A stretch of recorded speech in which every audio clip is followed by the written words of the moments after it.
ചേട്ടായേ, എന്റെ ഗുരുകാരണവന്മാരെ, ഒരു നല്ല കാര്യത്തിന് പോകുമ്പോ നിറഞ്ഞ മുഖത്തോടെ യാത്രയാക്കി ചേട്ടായേ.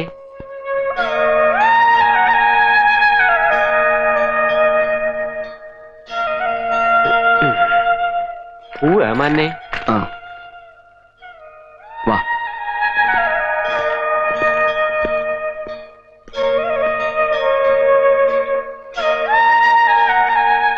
ഭഗവതി, ഒന്നും വരുത്തരുതേ.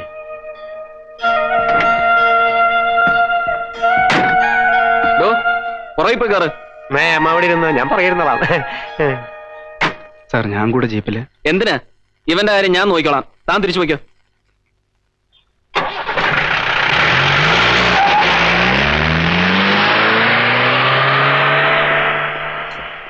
ആ ജീപ്പിന്റെ പുറകെ വിട്ടോ.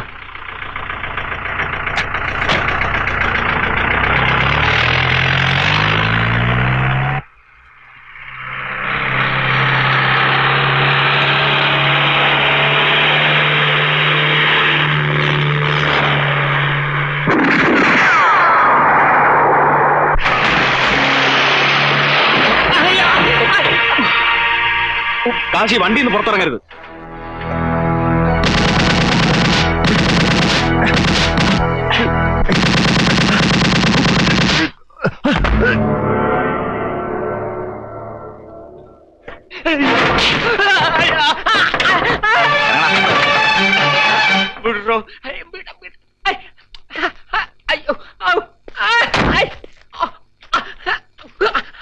ഇവനാണല്ലേ ഹൈദരെ തൂക്കാൻ പോണ പുതിയ ആരാച്ചാര്. രണ്ടിന്റെ മയ്യത്ത് സൂര്യൻ അസ്തമിക്കുന്നതിന് മുമ്പ് അറബിക്കടലിൽ കെട്ടിത്തടുത്തും. അയ്യോ, നടക്കടാ. നടക്കാൻ. നടക്കടാ.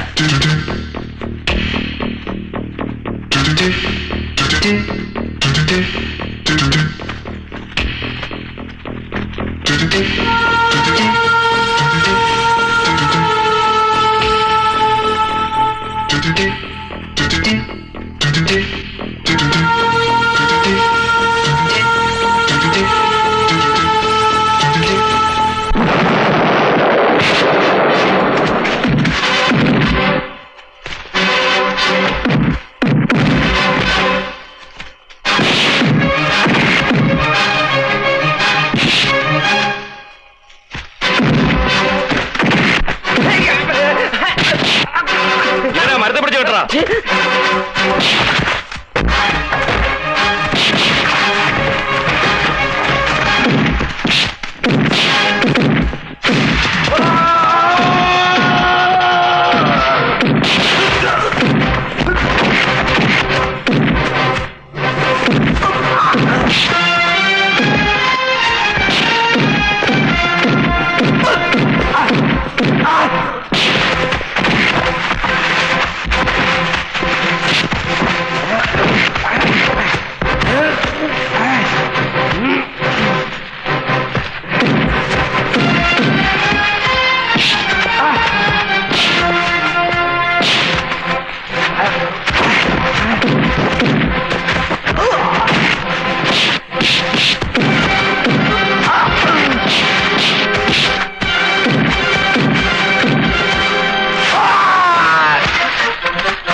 കാശിയുടെ ഞാൻ ഇവിടെ ഉണ്ട്. എമ്മന്നെ എല്ലാവരും ചത്ത. അതാരെങ്കിലും ബാക്കിയുണ്ടാ? മാറൂ.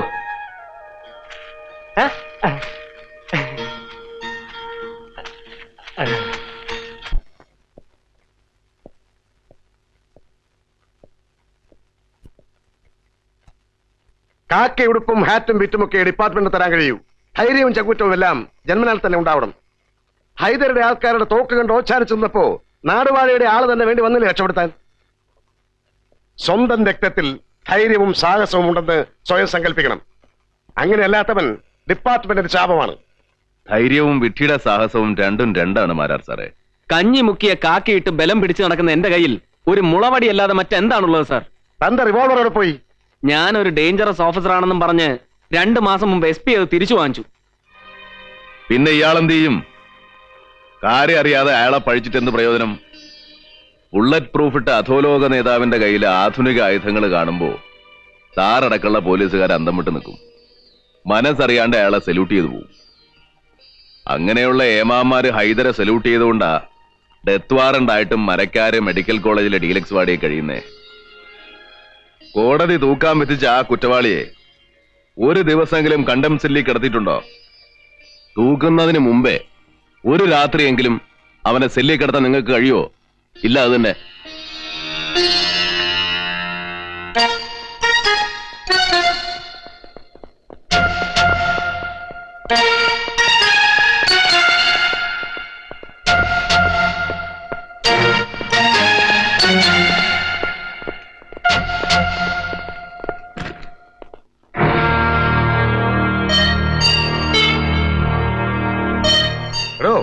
തന്നെ ഹൈദർ മരക്കാരൊക്കെ കാവൽ നിർത്തിയതാണോ അതോ യുവമാർ കള്ളു മടിച്ചു കൊടുക്കാനോ? ഹോസ്പിറ്റൽ വാർഡിൽ നിന്നാണ് നിന്നെയൊക്കെ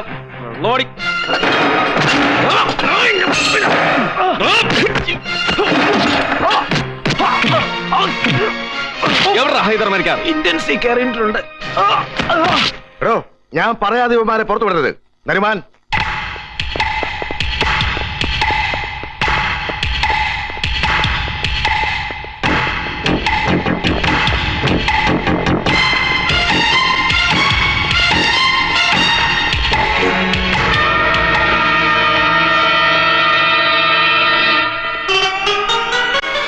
വരണം വരണം മിസ്റ്റർ മാരാർ. മാരാർ സാർ വരാൻ സമയമായെന്ന് ഞാനിവരോടിപ്പോ പറഞ്ഞതേ ഉള്ളൂ. ആരാച്ചാർ എത്തിയെന്നറിഞ്ഞു. കണ്ടംപ്റ്റ് സെല്ലിൽ കിടക്കേണ്ട ആൾ ഇവിടെ കിടക്കുന്നത് കാണുമ്പോ DIGക്ക് അതൃപ്തി കാണും. അതൃപ്തി മാറ്റി തൃപ്തി വരുത്താൻ ഞാൻ എന്ത് ചെയ്യണം? തൂക്കുവരച്ചോട്ടിൽ തലയും കുറിച്ച് നിന്നാ മതി. ഞാൻ നിങ്ങളെ കണ്ടം സെല്ലിലേക്ക് മാറ്റാനാണ് വന്നത്. എഴുതേക്ക്. സോറി സർ, ഇയാളെ ഡിസ്ചാർജ് ചെയ്യാൻ പറ്റില്ല. Is a heart patient. Heart ഉണ്ടെങ്കിലല്ലേ പേഷ്യന്റ് ആകൂ. എന്റെ പേഷ്യന്റിനെ ഈ നിലയിൽ കൊണ്ടുപോകാൻ പറ്റില്ല. എങ്കിൽ ഇവിടെ വെച്ച് തൂക്കിക്കൊല്ലാൻ നിയമം പറയട്ടെ. നിങ്ങൾ അല്പം കൂടി ദയ കാണിക്കണം. ഇയാളൊരു പേഷ്യന്റ് ആണ്. ഇന്ത്യൻ പ്രസിഡന്റിന് ഇയാളുടെ ദയയില്ല, പിന്നല്ലേ? മിസ്റ്റർ മാരാർ, ഹൈദർ മുതലാളിയെ വിലങ്ങ് വെക്കരുത്. തൂക്കിക്കൊല്ലാൻ വിധിച്ച ഒരാളുടെ കയ്യിൽ വിലങ്ങ് വെച്ചില്ലെങ്കിൽ കോടതി എന്നെ ശിക്ഷിക്കും.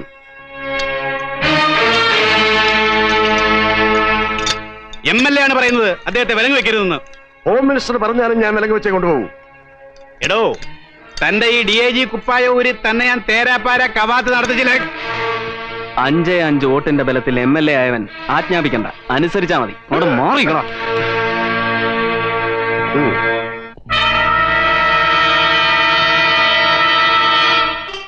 ഈ സല്യൂട്ട് ആർക്കാ?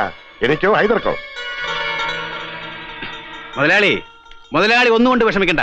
ഞാൻ ഇപ്പൊ ഹോം മിനിസ്റ്ററെ വിളിച്ചു പറയാം. ഒന്നും വേണ്ട കുട്ടി നേരെ. ഓന്റെ ഒരു ആഗ്രഹമല്ലേ, തൂക്കണമെങ്കിൽ തൂക്കട്ടെ. പോവാ.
കയറാൻ വരട്ടെ.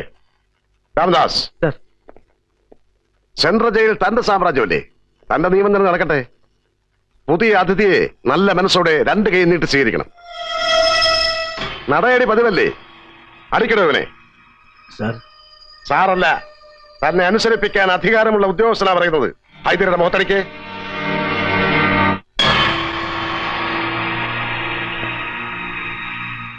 അടിക്കണോ? അടിക്കാൻ.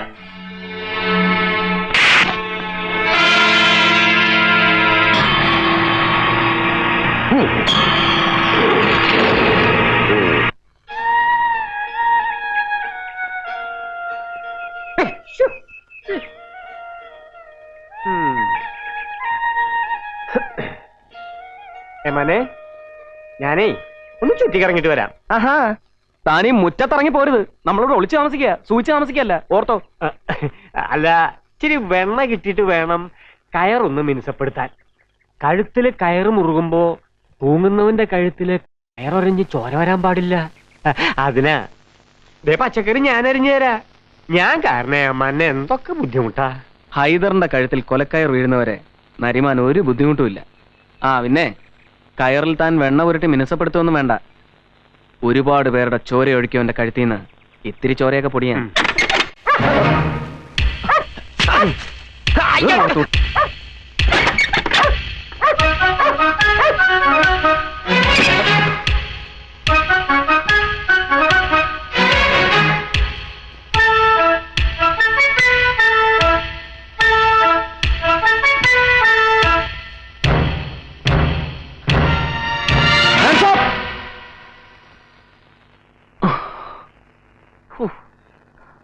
നീയായിരുന്നു.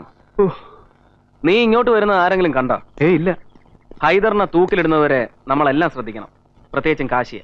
വാ. എന്റെ ഭഗവാനെ, കാശിക്കിപ്പോ വൈരക്കല്ലിന്റെ വിലയാ. എത്ര പേരാ കാവൽക്കാര്. തന്റെ അടുത്ത് പുറത്തിറങ്ങാനെന്നല്ലേ പറഞ്ഞേ? കേറോത്ത് കേറാൻ.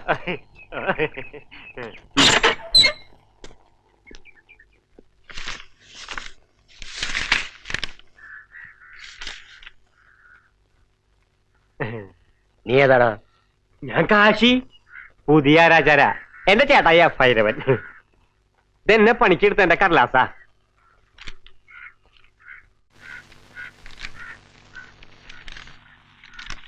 എന്താടാ നിന്റെ ചേട്ടൻ ചത്തോ? അതിലും വലിയ മഹാപാപികൾ ജീവിച്ചിരിക്കുമ്പോ എന്റെ ഏട്ടായിയെ കാലം വിളിക്കുകയെന്നെ. നിന്റെ ചേട്ടൻ ഇതൊക്കെ നിർത്തിവെച്ച് പോയതാണല്ലോടാ. പിന്നെ നീ എന്തിനു വന്നു? ആളുകളെ തൂക്കിക്കൊള്ളുന്നത് ഒരു രസല്ലേ അമ്മ? ഹൈദർ ആരാണെന്ന് നിനക്കറിയാമോ? തീക്കനലിനോടാ നിന്റെ കളി. വെള്ളം ഒഴിച്ച കെടാത്ത തീ ഉണ്ടായമ്മന്നെ. സെൻട്രൽ ജയിലിനകത്ത് നിന്ന് നീ നേർക്ക് നേരെ വർത്തമാനം പറയുന്നത് ആരുടെ ധൈര്യത്തിലാണെന്ന് അറിയാം. ഇടിച്ച് നിന്റെ എല്ലൊടിക്കും. ഹൈദരെ കൊല്ലാൻ പറ്റില്ലെന്ന് പറഞ്ഞ് എഴുതി തന്നിട്ട് പൊയ്ക്കോ.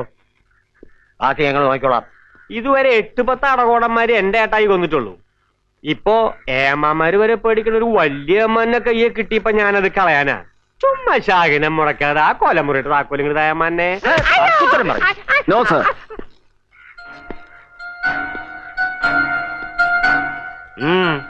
എന്താ?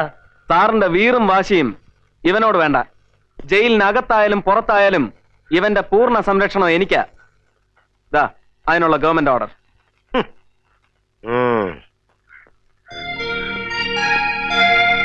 വാ.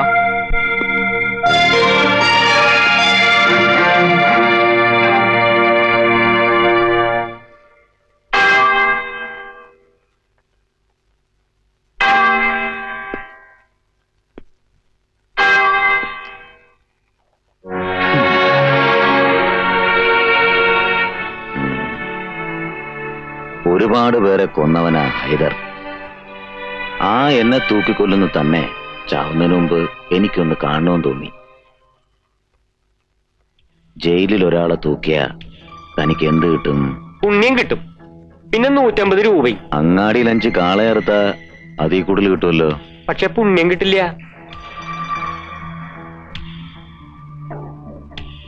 തന്നെ വിളിച്ചത് ഒന്ന് കാണാനാ. കണ്ടു, വയ്ക്കോ. വന്ന ജോലി തീർത്തിട്ട് പോവാം അല്ലേ മന്നെ? നീ കെട്ടിത്തൂക്കിയാലും ഞാൻ ചാവില്ല.